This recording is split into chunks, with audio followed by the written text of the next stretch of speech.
I've seen a lot of change, been through a lot of pain. Some things are not the same as they were a year ago, but all will be okay. I move on each and every day. The past is where it stays, way back a year ago. I've changed for the better this time. I thought I would never be fine. I strive just to say I'm alright, and for the first time in a long time I'm alright. I've seen a lot of change, been through a lot of pain. 오늘의 영상은 이곳 구일본 우선 주식회사 인천지점 건물 앞에서 시작한다. 이곳은 개항 이후 인천의 해운업을 독점했던 일본 운송회사의 사옥 건물이었다. 그리고 현재는 인천 아트 플랫폼 아카이브로 활용되고 있다. 건물의 준공 시기는 1888년 말에서 1889년 초로 추정되며 아마 인천에서 최초의 서양식 건물로 추정이 된다.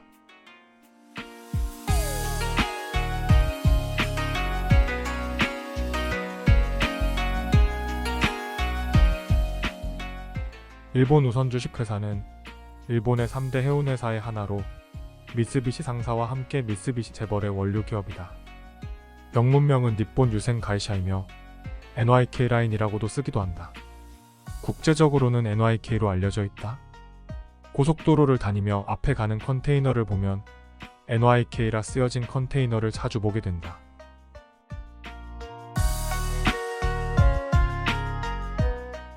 일제강점기 수탈을 통한 부의 축적이 지금의 미쓰비시의 원동력이었을 것이다.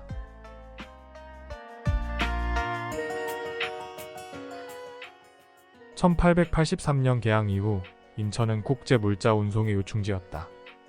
이에 따라 인천에는 일본 해운회사들의 본점 혹은 지점이 설치되었고 자본 잠식의 과정으로 가속도를 내기 시작하는데 지금의 인천 계양박물관 자리에 들어선 일본 제1은행이 그 시작이다.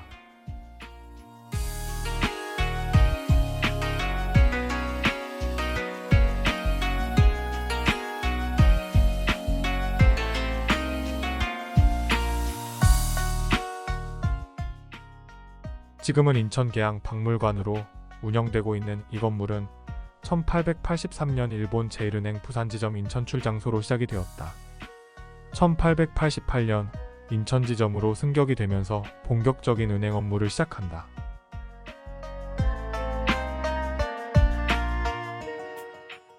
조선에서 생산되는 사금과 금괴를 매입하는 업무를 하였으며 일본 영사관의 금고 역할을 하며 압도적인 지배력을 행사하였다. 그리고 멜렌도르프와 협상을 해서 해관세에 대한 업무도 하기 시작했다. 1902년에는 제1은행 총재의 사진이 있는 제1은행권을 불법으로 발행 통용시켰다. 일본 제1은행권이 발행되자 우리나라에서는 전국민적인 배척운동이 일어났다.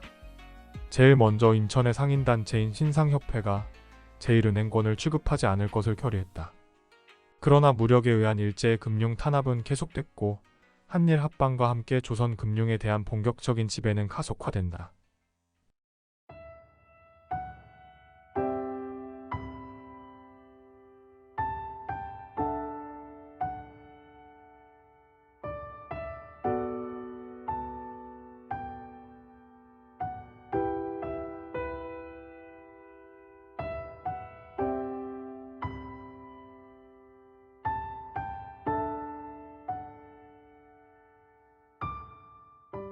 나가사키에 본점을 둔 일본 제18은행은 나가사키 상인들이 상해에서 수입되었던 영국의 면직물을 수입하여 조선에 다시 수출하는 중개무역으로 큰 이익을 거두자 1890년에 인천에 지점을 개설하였다. 해방 후 은행과 상업용 건물로 쓰이다가 현재 인천 계양장 근대건축 전시관으로 사용되고 있는 제18은행인 소실되거나 지금까지 보존되어 있는 인천 근대 건축물들의 모형이 전시되어 있다.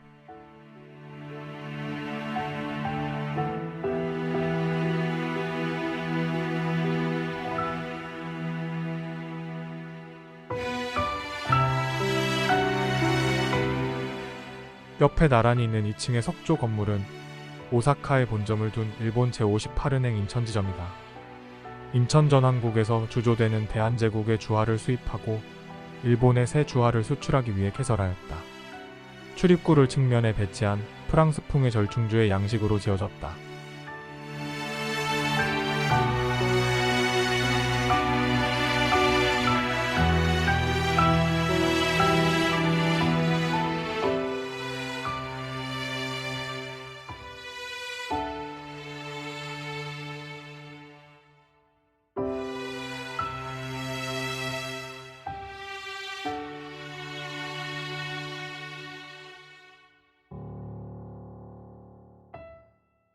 일본 제일은행 건물 오른편에는 데불 호텔이 있다.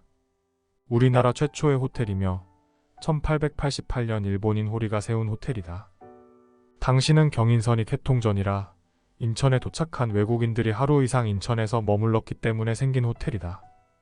1899년 9월 경인철도가 개통되면서 투숙객이 줄어들었고 1918년 중국인에게 매각되어 중화요리 음식점으로 사용하다가 1978년도에 철거되었으며 2018년에 당시 모습으로 재현하였고 현재는 중구생활전시관으로 사용되고 있다.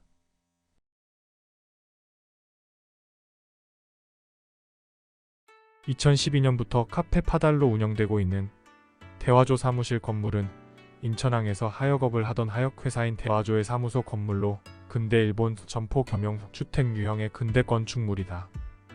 대화조는 1890년대 초에 옛 청국 영사관과 옛 일본 영사관 사이에 사무실 겸 노동자 숙소를 지은 것으로 추정이 되며 1층은 사무실, 2, 3층은 노동자들의 숙소였다.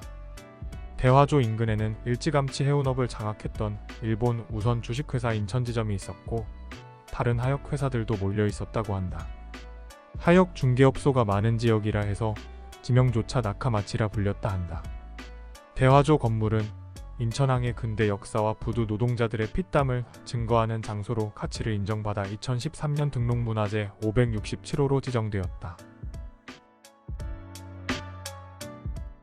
조선 정부가 1883년에 개항장인 인천에 설립한 관세행정기구 인천해관의 설치는 무관세무역 시대의 종결과 근대적 관세제도의 시작을 알리는 사건이었다. 그러나 해관을 장악한 외국인 해관원들은 조선 정부로부터 고액의 임금을 받으면서도 조선의 이익에 반하는 행동을 취하기도 함으로써 조선의 식민지화를 재촉하는 역할도 하였다.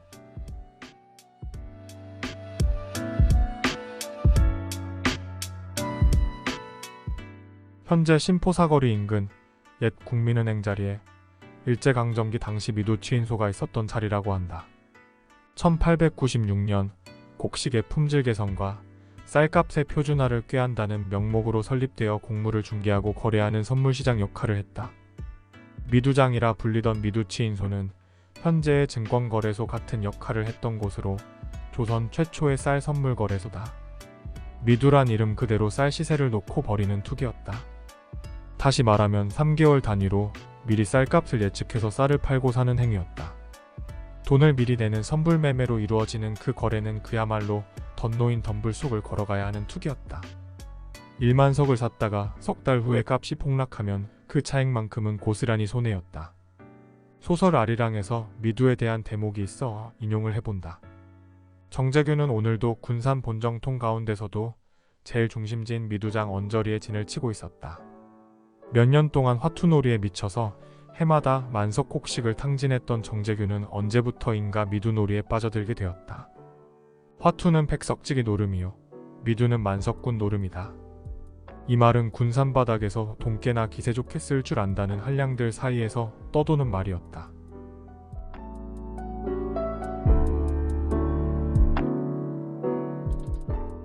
미두치인소의 쌀 가격은 오사카 미두치인소의 시세를 기준으로 결정되었는데 오사카의 쌀 시세를 미리 정보로 알아내 이득을 취하는 일본인들이 많은 반면에 상대적으로 정보에 어둡고 근대 자본주의 거래 방식이 익숙하지 않은 조선인들은 느낌과 운으로만 투자를 해서 돈을 딴 사람보다 패가 망신한 이들이 더 많은 잔혹한 노름판이었다. 개항장 인천에서 일제강점기 이전부터 이후까지 일제에 의해 수탈을 당한 조선에 대해 알아보았습니다. 누군가는 일제에 의한 강제가 아닌 조선의 근대화를 위한 자발적 개항이라고 한다. 강제 개항을 이야기하는 건 식민지 사관이라고도 주장을 한다. 자발적 개항을 했는데 수탈을 당하다니 이해가 되지 않는다.